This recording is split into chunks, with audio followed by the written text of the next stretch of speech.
안녕하십니까. 반갑습니다. 제마입니다. 오늘은 청간합에 대해서 얘기할 건데요. 청간합은 많이 아시는데 그 합을 말씀드리는 게 아니고 원국에서 내 일간과 또는 원국에 합이 있을 때 합이 되는 경우와 안 되는 경우가 있어요. 같은 글자, 같은 비겁이 있다 한다든지 한다면 그럼 그럴 때를 어떻게 판단해야 되나 그거를 간단하게 말씀드리기 위해서 영상 시작했습니다. 이거는 기초일 수도 있고요. 또 기초가 아니다 하더라도 헷갈리시는 부분이 분명히 있을 겁니다. 그래서 이걸 정리해 드리고자 자평에 말하는 거 사흉신, 사길신을 기반으로 해서 말씀드릴까 합니다. 천간이 합의된다는 거는요, 당겨온다, 취한다, 원한다, 추구한다, 집착한다, 이런 의미로 여러 가지로 쓸 수 있죠. 쓰시는데, 그런 것들을 말씀드리고자 하는 게 아니고, 천간이 합의돼서 내가 합의된 오행을 쓰지 못하게 되는 경우와 또 합의됐을 때 나쁜 경우, 좋은 경우, 이런 것들이 있어요. 그 말은 뭐냐 하면, 길이 흉으로 바뀐다든지 합을 함으로 해서 또는 합을 함으로 해서 흉살이 길로 바뀐다기로, 변하기로 한다든지 이런 경우가 있죠.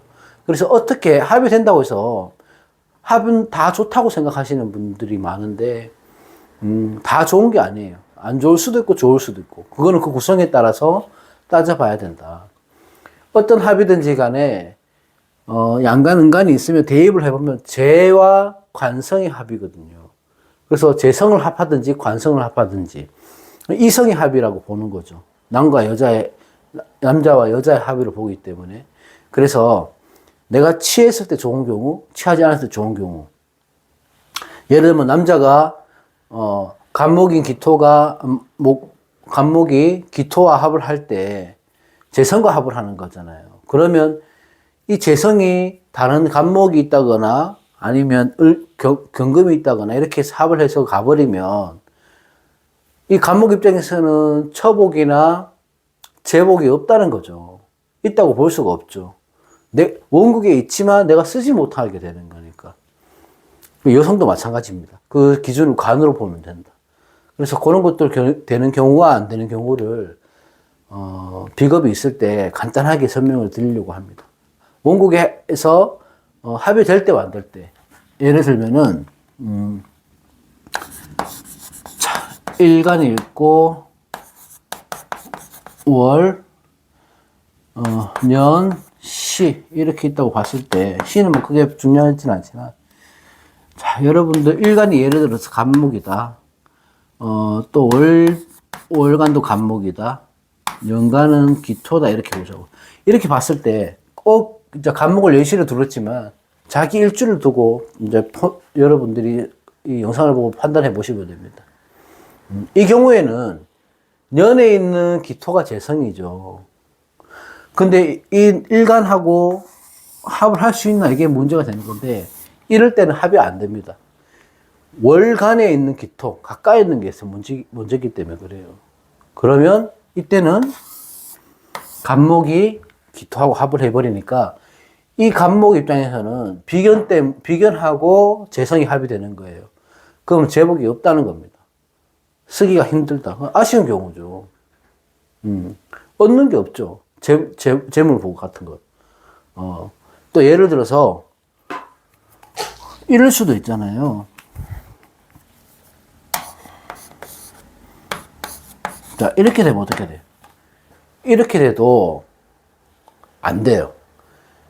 월간에 기토가 있다 하더라도 이렇게 될 것 같지만은 이렇게 되지 않고 요렇게 가버린다고요. 이게 먼저입니다. 순행의 기준으로 보기 때문에 그렇습니다.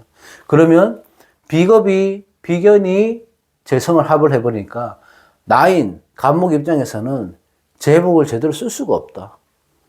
이게 아쉬운 경우죠, 이게. 그러면 이제 여기서 운에서 충이 들어온다든지, 다른 글자에 또 상관관계를 봐서 따질 수는 있겠지만은, 우선적으로 이렇습니다. 요거를 참고를 하셔야 되고, 자, 우리가 사길신이 있고 사흉신이 있잖아요. 식신하고 재성, 또 관성, 정관입니다. 정관. 그 다음에 정인. 이거는 사길신으로 보죠. 사흉신은 뭐예요? 상관, 겁재, 칠살. 칠살은 편관입니다. 편관. 그 다음에 효신. 효신은 편인을 얘기합니다. 이게 우리가 자판기에서 말하는 사길신, 사흉신으로 나눠서 사길신은 살려줘야 되고 사흉신은 극하거나 극제해야 된다. 이런 얘기가 있잖아요. 이 기준으로 봤을 때 물론 흉신도 용신이 될 수 있고요. 흉신을 써야지, 흉신을 잘 쓸 때 격이 습격하는 경우도 많습니다. 그런데 여러분들이 공부를 하실 때 기준을 이렇게 놓고 공부를 하셔라. 일단은 봅시다.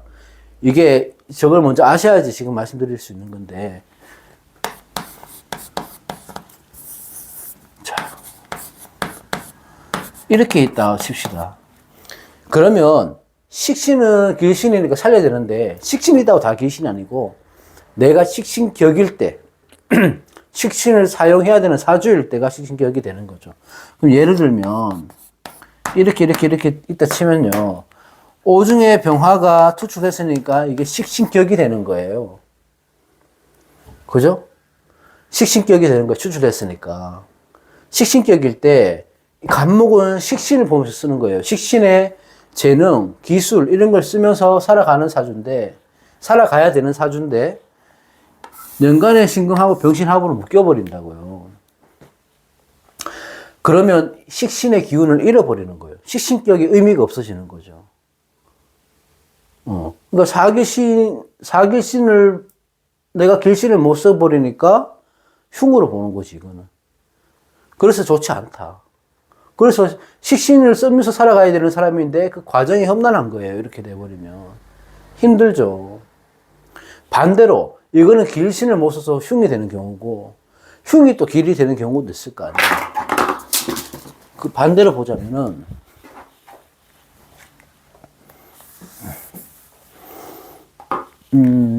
자, 월에 경금이 있고 을목이 있다. 이렇게 줍시다. 그렇게 보면 이 칠살하고 겁재가 흉신으로 나눠져 있잖아요. 어쨌든 칠살이 붙어 있으면 겁재보다는 칠살의 공격을 더 받게 될 거 아닙니까, 내가. 그죠? 이렇게 있으면 칠살의 공격을 받아서 간목은 힘들죠. 힘든데 을목하고 경금하고 합이 돼버리니까 칠살의 목적은 뭐예요? 목국토 해서 간목을 공격해야 되는데 이걸 못한다는 거예요. 여기서 묶여버리니까. 그죠? 을목도 뭐예요? 을목은 겁재인 겁재가 내 것을 뺏어가고 강탈하려는 그 겁재의 역할도 하지 못한다. 그러니까 경금의 칠살도 을목의 겁재도 둘 다 묶여서 나한테 피해를 주지 못하는 거죠. 그러면 사주가 굉장히 깨끗해지는 거예요. 이럴 때 성격이 되는 거죠. 그리고 또 갑목이 있으면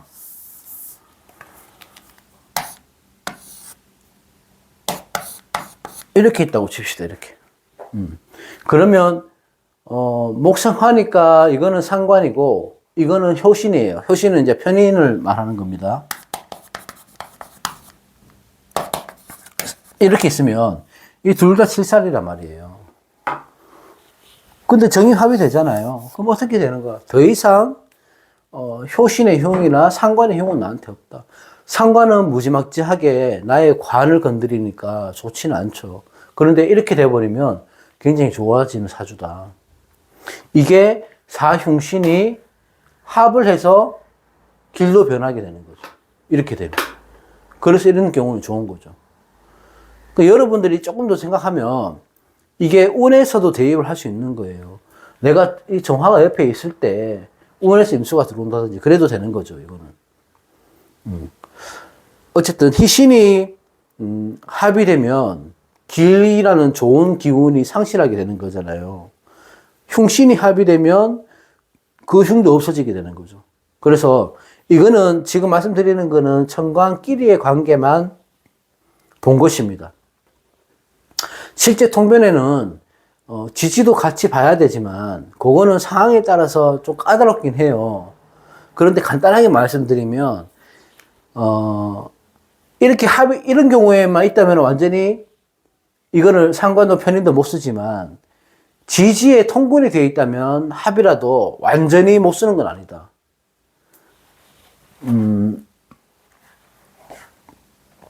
만약에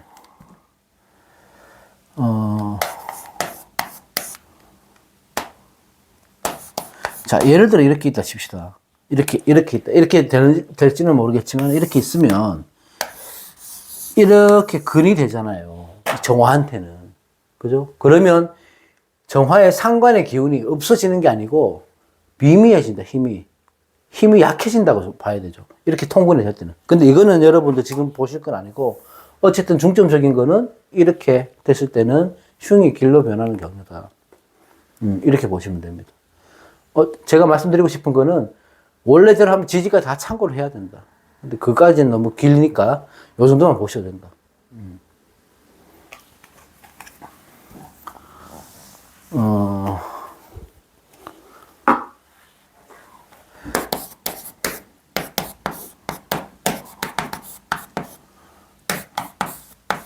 자, 이렇게 있을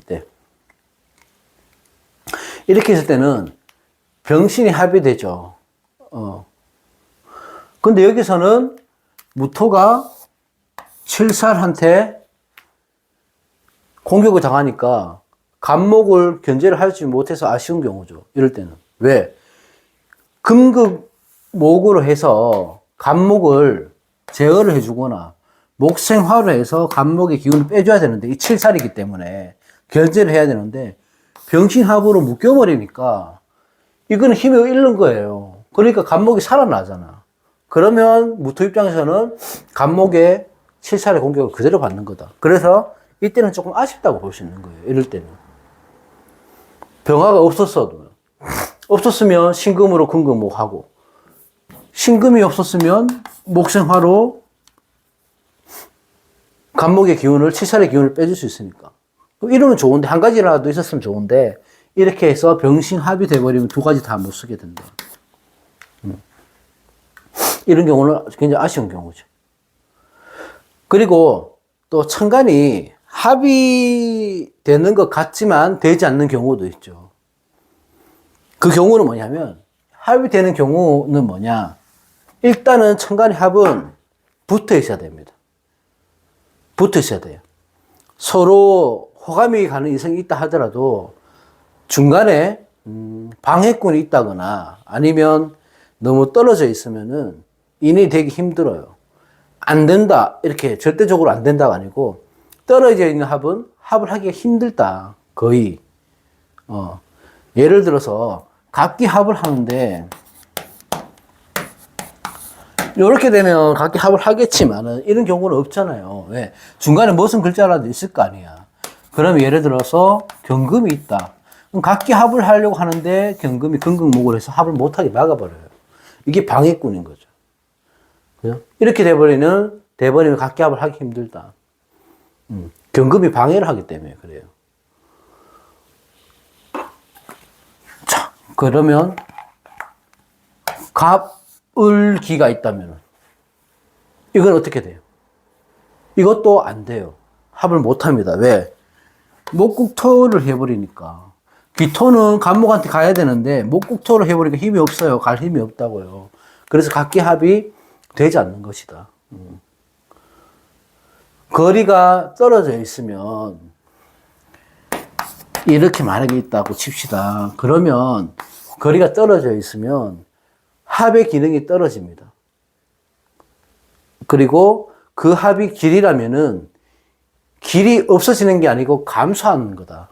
각기 합이 만약에 나한테 좋은 경우라면 이렇게 되면 그 중간에 글자에 의해서 달라지기도 하고 된다 하더라도 이 합으로 해서 얻을 수 있는 기운이 감소하는 것이다. 아예 없어지는 건 아니다.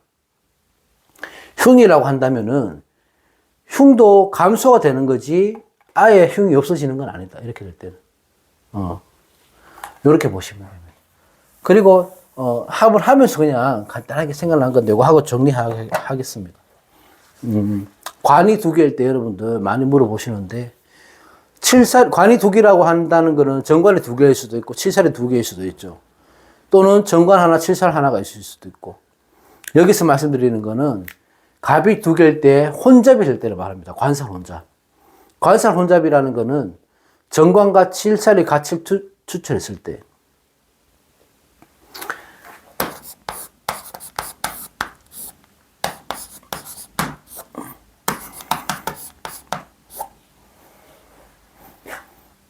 자, 이렇게 있다고 칩시다. 그러면 이 편관, 칠살과 정관이 같이 투출된 거잖아요. 이거는 관살 혼잡이라는 얘기예요. 관과 정관과 칠살이 혼잡되어 있다 해서 관살 혼잡이다. 그러면 이럴 때는 어떻게 해야 되냐?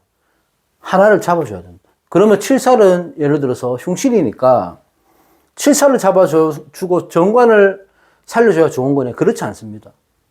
이럴 때에는 관살 혼잡일 때는 연관에 만약에 이렇게 돼 있다 칩시다. 그러면 연관의 병화가 병신합으로 정관을 잡았어요. 그죠? 잡으니까 이건 힘을 없죠? 그럼 뭐가 살아요? 칠살이 살잖아요. 이 경우에는 사주가 아주 귀격이 됩니다. 살인격으로 된다고요. 이렇게 돼버리면. 그럼 권력이나 명예를 취할 수 있는 사주예요. 아까 경우하고는 틀리죠.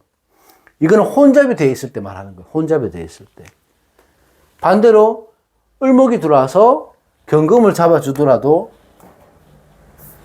이렇게 없다고 치면 경금을 잡아주면 오히려 정관이 살아나니까 좋다. 이렇게 볼 수도 있고. 그러니까 관살 혼잡일 때는 하나를 잡아주면 뒷격이 된다. 그걸 아시면 돼요. 그리고 운에서 만약에 정관이 예를 들어서 이렇게 있다.